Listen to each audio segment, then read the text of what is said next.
So a little bit about the Access to Wellness project. This was formerly known as our multi-system adult project. So we kind of changed the name like Prince did. So we went with the Access to Wellness. And the purpose of this program is to develop a strategic approach at the local level for folks that are living with severe persistent mental illness and also involved in multiple systems. A little bit about background. So Governor DeWine introduced this in state fiscal year 22. So we are now 2 years into the program. And initially, the program received $11 million over the biennium, and the funds are supported by Ohio's General Assembly. These are general revenue funds that we utilize to support these folks. In the new state fiscal year, we received an extra $1 million over the biennium because the program we're seeing really great benefits from it. And so now we have $12 million over the biennium. At the time, we have 45 of the 50 county alcohol, drug, mental health service boards participating. And the way that this program works is the allocations are made to the local ADAM-HS boards, and then those ADAM-HS boards work with behavioral health providers within their community to provide recovery supports, which we'll get to here in a second, and what that looks like. There's a couple models that are being utilized across the state. County ADAM-HS boards may identify a behavioral health provider to become the fiscal agent. We see that here in Franklin County.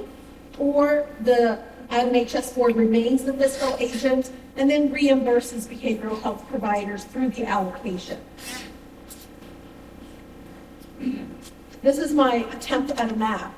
So all of the red that you'll see on here are the participating counties for the Access to Wellness program. The white ones are not. I know some of you folks might be asking, why aren't the white ones participating? I, like Bonnie, can also read minds. So, yeah, you go. So, at this point in time, we've had various reasons as to why they may or may not be participating. It's really been up to a couple different factors. Some are because of just workforce challenges into running the program. Some are because they just didn't find the need within their community, and others we just don't know. So just please know that there's continued outreach to these county boards to get them involved.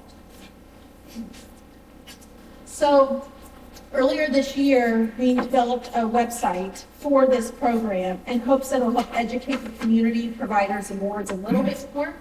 We have an interactive map. So for those of you who are interested in linking to your county board and the providers with the Access to Wellness program in your community, you can go to the website. It's actually through the Department of Mental Health and Addiction Services. Type in Access to Wellness. The link is at the end of this, so you'll have the slides and have access to it. But just a little interactive map to show you who and their contact information for the program. So, a little bit more background. When we first started this program, we were looking at who the population would be that we're going to serve. At the time, we had pretty strict requirements around who would be eligible for the program. And after talking with our stakeholders, some of who are in this room right now, after talking with the providers and getting feedback from the communities, we learned that we probably want to look at expanding this a little bit more. So over the last 2 years, we've done just that. So we have 5 eligibility criteria that we're going to go through so you guys can see exactly who's being served with these dollars.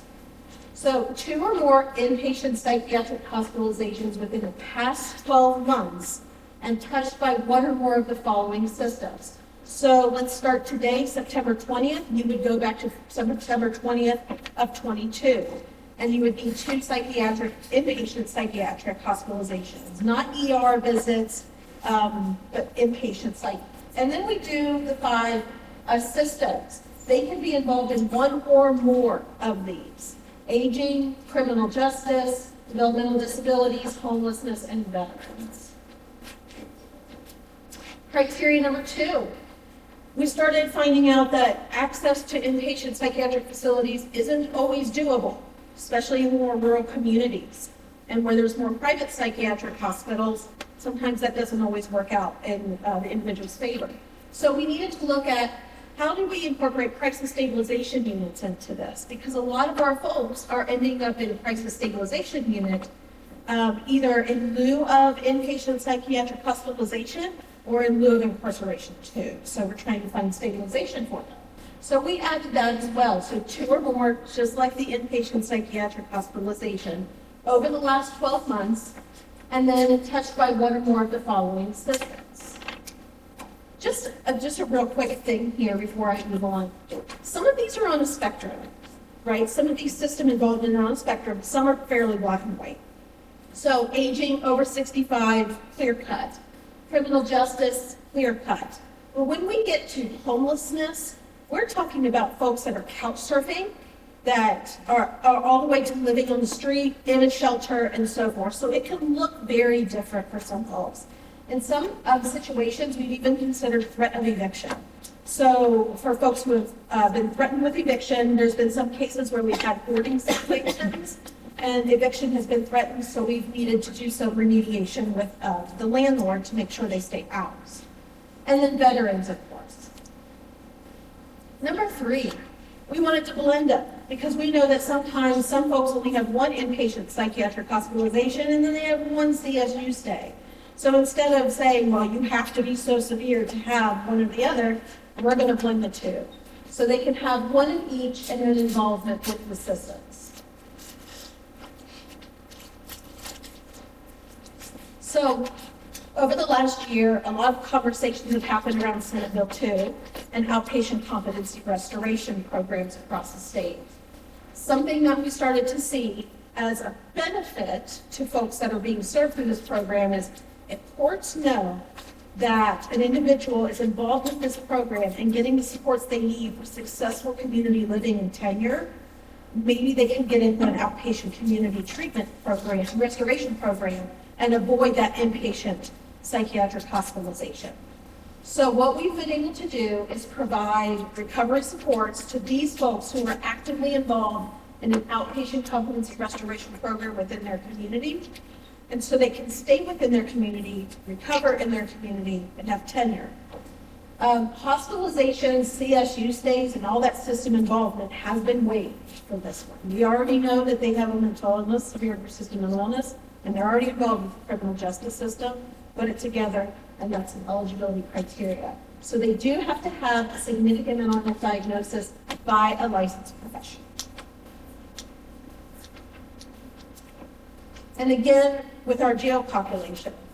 So this, we started to see a lot of folks incarcerated in jail for one reason or another.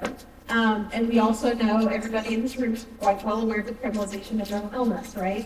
And so what we started to see was that we needed to help these folks as well. So we made outreach, well, at the local level, they made outreach to their local jails and are now intercepting, before these folks are released from jail, intercepting with this program to set them up with the recovery supports that they need to be able to have tenure and recovery within their community. So again, hospitalizations, CSU stays, and system involvement waived because they have to have significant mental illness diagnosis and they're already involved in the criminal justice system in some ways. Any questions so far on eligibility before I move on? So, a requirement of this program and to participate in the program is systems collaboration. So at the local level, we need to see that communities are working together and are asking all these folks to the table to participate in this, because what we're doing is we're developing wraparound services for an adult, and it's money that follows this adult. So in most communities, you're going to see folks either using collaboratives that have already been designed, like Stepping Up communities. They're utilizing their Stepping Up initiatives and collaborations to piggyback this program off of it, or they've built their own access to wellness collaboratives within their communities. And these are the folks that you're going to see represented on those collaborations. all the way from NAMI, reentry coalitions, day service providers, guardianship boards, and individuals, developmental disabilities, county boards, agencies of aging, veterans administration, all of it. Now, this isn't always consistent. I've got some counties that have these folks every month they meet and they make sure that they're meeting all of those services for their community. Sometimes they bring them in as needed, depending on the client's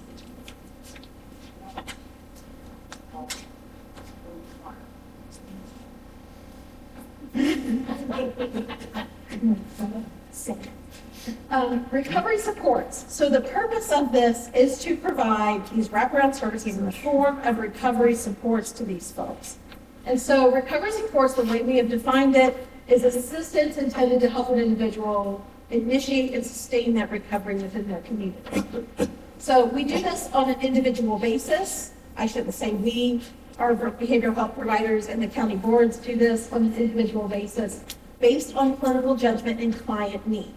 So you're going to see why we do that here in a second, because it's not just a free-for-all. This list of recovery supports that I'm going to show you is most certainly not exhaustive. I think we started out with a small batch, and then our county boards and providers became extremely creative in how they've been able to support the folks within their communities. So this is not intended to be a restrictive list of recovery supports, but just a balance of here are some ideas to think about that typically lends to more ideas as they go along.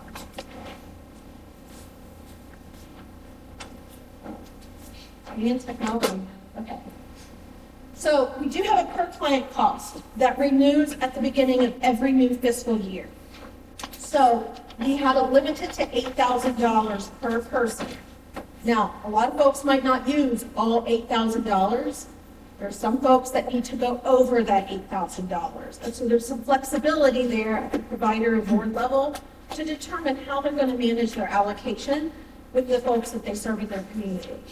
Before using access to wellness funds, though, they need to utilize all other local, state, and federal dollars that are already in existence to serve those folks, with the exception of levy funds. We have some really generous communities in Ohio that if we were to say you have to utilize all of your levy funds, they're never going to tap into access to wellness. So we allow for those levy funds to be on the side. You can't braid these. So in the communities, we've seen folks that say, you know, we have this program that only allows this many dollars to help this person in this capacity. Can we braid access to wellness with that? And you absolutely can. So one example is Access to Success.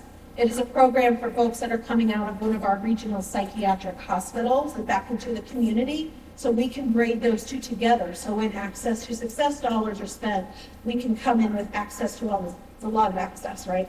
So we come in with access to wellness. Sometimes I get confused when I speak, but not today. And we can braid those two together. These are some examples of those funding opportunities and recovery supports that I was talking about. I know it's a lot of type on this one slide, and we could add more if we want to, but we see everything from, hey, I need help getting my ID. I just got out of jail. I need help getting my ID, or getting the payment to do a licensure application because I want to be a barber again, and I need help moving in that direction. Parenting classes and life skills, guardianship fees. We see a lot of funds spent with emergency basic need items and food, clothing, cleaning, hygiene, prepaid phone and minutes. The way it is right now is we all know that internet is a utility these days, a basic utility that folks need to have, as well as gas, water, electric. We'll also pay arrears. So if an individual is seeing they're living in maybe on their own in their apartment, and they've got bills that have stacked up, their electricity's going to be turned off, their water's going to be turned off, we can help them with that and pay those arrears, especially when they don't have any other option to pay for that. Bus passes, assessments, specialized services, medication alerts, all the way to provider program staff for access to wellness program and 10% indirect. So we expanded this over the last year or so to include, because we're looking at sustainability of the program over time. And so we want to make sure that communities have what they need and providers have what they need to sustain this long term. So we started to open this up to provider staff at the behavioral health provider can hire folks or do rate and time of a person's position when they work directly within the Access to Wellness program. So we've seen this used in a ton of different ways. Folks within the behavioral health providers have gone all the way to hiring folks that are just Access to Wellness dedicated staff. We've seen boards and providers split the cost of somebody, and they do the outreach within the community, get everybody together around the table and provide those recovery supports.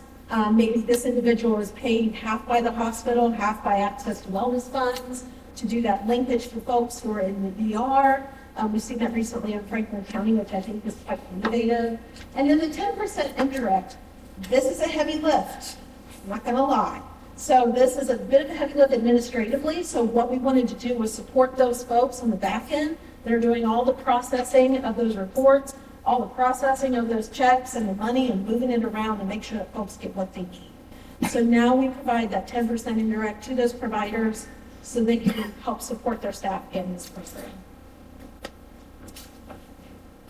So I wanted to give you a little bit of an update on what we're looking at here, because I think it's important that you all see the where we are with this program, what it's doing for the communities. So like I mentioned before, we have 45 county HS boards participating. In fiscal year 23 alone, just the last one, we served 1,578 individuals. The year before that, they only served 400. So we've served almost 2,000 people within one state fiscal year. The majority of those individuals served were involved in 3 systems. So the county boards send in a report every 6 months. And from that, we're able to see how many folks identified with criminal justice, how many folks identified with aging, and so forth, the systems. So we know that the majority of folks in this order are homeless, involved in criminal justice, and or jail incarceration. After receiving help from an Access to Wellness program, this is within fiscal year 23, the last year, 81% of folks did not experience another inpatient psychiatric hospitalization, 90 did not experience incarceration or reincarceration, and 96% did not experience a crisis stabilization unit stay. So we know that providing these recovery supports to these folks in the community and supporting them in that space is doing some good. And this, I just wanted to give you a breakdown of how, so you can see, so we served 563 folks within criminal justice systems, 58 within outpatient competency restoration, and so forth. It is worth noting, though, that because an individual can be linked to multiple systems, some of these might be duplicative. So you might have somebody who is homeless and also a veteran and also aging, right? So it just depends on how they present to the county board and their providers.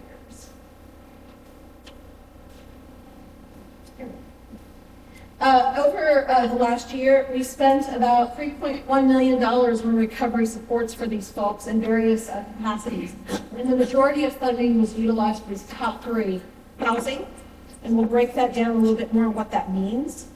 Emergency basic need items and transportation was a big one. That also, not just gas cards and bus passes, sometimes that means Uber, especially in rural communities where they don't have access to frequent transportation, they might have to take Uber. So this is the housing breakdown. So 67% of those folks that received housing as a recovery support received permanent housing. So independent living in an apartment, a single family home. 42 had permanent supportive housing. Recovery housing, we have 62% transitional time limit housing. This is utilized a lot because, as you all know, housing is an issue for everybody. So there's just not enough to go around. So we see a lot of folks utilizing the Access to Wellness funds for these hotel stays until more permanent stable housing can be obtained. And in a lot of those cases, we have the providers really involved, so that way there's more stability for that individual while they're in this flux. So there's a program that provides folks for crisis intervention, specifically for Access to Wellness clients, to help them maintain that stability in their community until they can become more independent on their own. And then 69% of that funding was used for government security deposits. So, any questions so far before we get to success stories? And don't worry, folks on the phone, I'm going to read these to you just for accessibility purposes and kind of give a synopsis. No question. So I wanted to give you guys a couple success stories. These are my favorite parts of this program. We share these with the group once a month when we get together. We talk about success stories. It's important that we see how this program is affecting people's lives positively. So in this success story, a 66-year-old individual, long history of inpatient psychiatric hospitalization at different psychiatric hospitals, both private and regional, and involved with the criminal justice system. They were homeless, they were not engaged with their treatment and care, and during their last inpatient hospitalization, they were placed on a long-acting injectable to help them manage their symptoms. So this individual began working with case managers, and then through the case managers building rapport, was referred to an Access to Wellness program in their community. So this individual now has their own apartment, talks proudly about having their own place to live, is happy to share that they had no further inpatient hospitalizations, no arrests, and no further involvement with the criminal justice system, and they are actively engaged with their treatment. So this is an individual that got linked up in fiscal year 23 and is still doing really well. E is an older gentleman that has spent the last few years in and out of jails and psychiatric units. He was within a homeless shelter, and that employee at the homeless shelter was able to build trust and started to link him with mental health services within his community. He's now stabilized and was awarded Social Security and completed SUD programming. And so now he's in his own apartment, doing really well. He's maintained sobriety for the past 6 months. He's retained his housing for the past 3 months. And Access to Wellness funds were used for hygiene, clothing, security deposits, and furniture for his new apartment. This one is very cool, so I'm excited to share this. I share this with just about everybody. This individual was hospitalized in one of our regional psychiatric hospitals for competency restoration, and was stabilized and placed on an assisted outpatient treatment program. Due to his mental health symptoms, he had removed all of the plumbing, electrical work, and so forth within his home. So the home became unlivable. So he had left his home and was living on the property of an abandoned restaurant at the time. So during his time with probate court, he was gifted a violin. He began playing his music daily outside a local drugstore, and he was earning money and got a higher quality violin as time went on. So each time he came to court, he played for the court, for the judge, and the provider and ward said that they were blown away. So he's self-taught. So with Access to Wellness funds, he was able to secure an apartment, purchase all the items he needed before moving in. He recently graduated from his assisted outpatient treatment program, and the judge has made arrangements for him to play his violin in the atrium of the courthouse. He also has a big following on the social media app TikTok now, and he's also bought himself a guitar and a cello and has taught himself how to play those things as well. So really cool things that have come from this. This is the website I was mentioning earlier. You'll have that available. Again, it's just a quick search on the department's website. And then my contact information, if you should need to contact me, email is probably the best. So any questions about the program? The one question I did have, and it's not a question I've had in this program, and it's not a negative comment, it's just I know there was more money available that did not get spent. It rolls over into the next. That's nice. So how do we, and I'm saying we in County Ohio, with our affiliates and with the boards and providers, get this out to folks? Because, I'll be honest with you, we prefer 100 providers, whether it's group homes or others, to say, who's the access to one person? In some cases, like, they've got the full 8,000 to house somebody, who, quite frankly, is unhousable. And I mean that in the sense that they use the 8,000 to hire a case manager 24/7. Yep. So that person wouldn't go back to the hospital.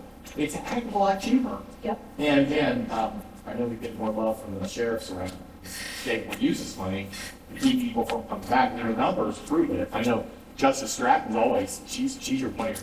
Well, she's the second biggest champion. But she's always like, these things work because it reduces recidivism, whether they're coming out of the state hospital, OBRC, we just had them on our OMNI board. Their biggest challenge is the reentry piece. And we argue the biggest challenge with inpatient is when they come out, how do we make sure they don't fall? Absolutely. And this is perfect for that. Absolutely. So here's a couple things. One of the things that we've been working on is working with the hospitals on the discharge planning piece, right? We have to improve the communication between the hospitals, both psychiatric, both private and regional, to make sure that this program is getting there, right? And so that's an active part that I've been doing with my colleagues at the department. Another thing that we're doing is outreach. So I've picked up I feel like I'm on a tour. So, but, right, it's my Access Wellness tour. But one of the things is that outreach to DODD, the county boards, talking at their conferences about this program, getting the word out, coming and talking to you all, sitting in on I-teams in communities across the state, talking with aging organizations. So this is a big part of bridging that gap. I think as breaking those silos is the most important thing for this program to be successful. Much like stepping up and having all those folks at the table. It comes down to education. So yeah, and communication about it. So we've seen an improvement, I will say that, because the numbers, when we look at the system involvement of folks, we've seen an increase in DD, aging, and veterans, just within the last 6 months. So we know something's working. The outreach is working. So keep it up. Thanks, fans. Anything else? And yeah. I'm from an area agency on aging, also from the part of the state that's very white on your map. How can I impact my local county board to look at this? I made a note to call. I know the 3 counties that are served by one board. Yeah. So one of the things that I tell people is feel free to share this information with them. I am happy to talk to you whoever. Okay. I will talk. I will preach this program. We'll do it. But I've, in one county, I provided a presentation to all of their providers, and they're like, we got to take this back to the board. This is what we want. This is what we want to see. So I'm happy to do any of that and help provide that education. Okay. Just got to add me in there. And I'll support it from the local level because this is huge need. Huge need. Sure. Yeah, I'm happy to support you all in any capacity. It does come down to the board decision as to whether or not they want to take something like that on. Now, one thing I will tell you is that if a county board decides to take it on and wants to participate, we don't just throw them in the deep end. I'll meet with them, provide technical assistance. I talk with these county boards almost daily because they have ideas. Hey, can we use it for this? Hey, Liz, what about this? Hey, Liz, can we do this? Can we go over the $8,000, right? So it's not just they're going into the deep end by themselves. There's a lot of collaboration. Also, we meet monthly. So we've got about 60 to 80 folks that meet at 8 a.m. on the first Thursday of every month. I know 8 a.m. to me is not really the best thing. But when we meet, we have an opportunity to hear from one another. They share their success stories. They ask each other questions. So they're not without support. I will say that. Okay. 100%. I'll be putting them up. Yeah, yeah. Yeah. What I always like to say, because we had a hard time getting jails to ask for the reimbursement for psychotropic drugs. I mean, free money, folks. Free money, and the longer we've worked with this program, the less restrictive they become on what you can spend it on. So you tell your board, you talk to your commissioners, and you say, your commissioners, if you're not doing this, you are leaving money on the table. And so that's where you go to your commissioners around the table. Great advocacy. Makes us distract. Anything else for you all? And you'll have these slides, so, and then if you have any questions after this, do not hesitate to call me or contact me. Okay. I forgot What you said about the psych routes being able to come out of it, can that meds come out of it also? Those meds don't come out of this program. That's a separate program from the Department of Mental Health Foundation. Services. Yeah. It's reimbursement for psychotropic drugs and now MAT in jails. In the, yes. And you couldn't believe how hard it was to get some of the jails to ask for it. We still have a few that haven't. I think they're down to one. Down to jail. one? Oh, It's For probably psychotropic meds, we're up to, I think, 50, 51, something like that, jails for MAT and meds. okay. Mostly Vivitrol, but we're working on that. Progress. Thank you.